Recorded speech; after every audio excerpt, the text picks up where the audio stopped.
Es gab 170 Einreichungen. Im Wesentlichen kann man die nach verschiedenen Clustern kategorisieren. Zum einen im Bereich des Citizens 2.0, das heißt des Bürgers, der engagierter sich um die eigenen Belange und die der Kommunität kümmert und durch Technologie unterstützt wird in diesen Fortschreiten. Das andere ist Transparenz schaffen in verschiedenen Kapitalbereichen, die gesellschaftlich prägend sind. Zum dritten Projekte, die im Bereich Do-it-yourself und Enabling von Strukturen in ärmeren Regionen sind. Da gab es ein paar ganz schöne Beispiele, wo Hilfe zur Selbsthilfe organisiert wird über Technologie oder durch Technologieentwicklungen. I think there were lots of projects about censorship, like picking up, and this is something which is used as a category and also as a criteria, which is dealing with government censorship and authoritarian regimes which try to repress certain groups of people. This was quite significant this year, I feel. And there were also a number of crowdfunding projects, like new models of finance, which I found quite interesting because I think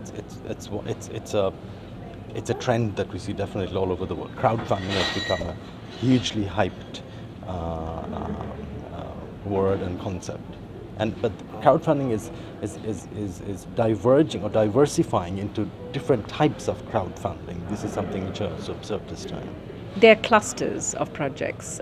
For example, as I mentioned, in today's day and age in society, we're looking at internet censorship, and some people are upset about government surveillance. And so some of the projects veered in that direction, how to create a platform, digital platform, where people's voices who haven't been heard to be heard, like websites for Iranian people, for Syrians, musicians who are being censored, for example, to have a platform.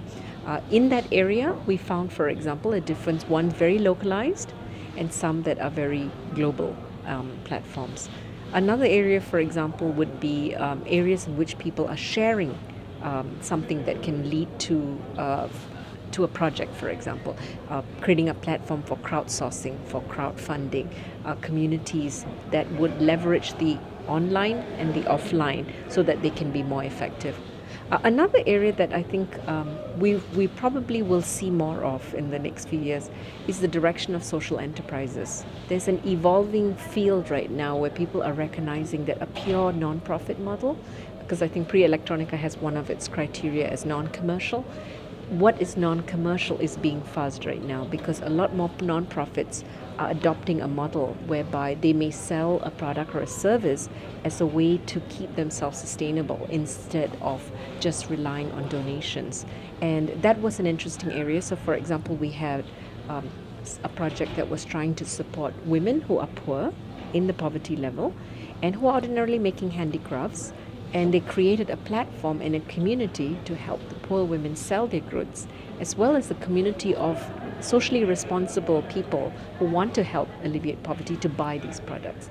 So, but then some people would say, oh my, that sounds commercial. But on the other hand, it's a commercial model to benefit poor women who do not have access to digital communities.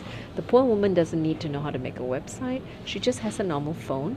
Using her SMS, she can now, through a network, join a global community and sell more.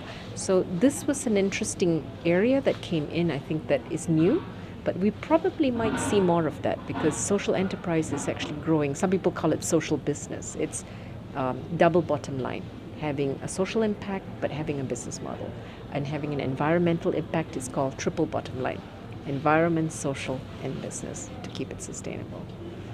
Our whole category, which is called digital communities, and I think as an urban researcher, one thing is sure, we have many questions in the 21st century.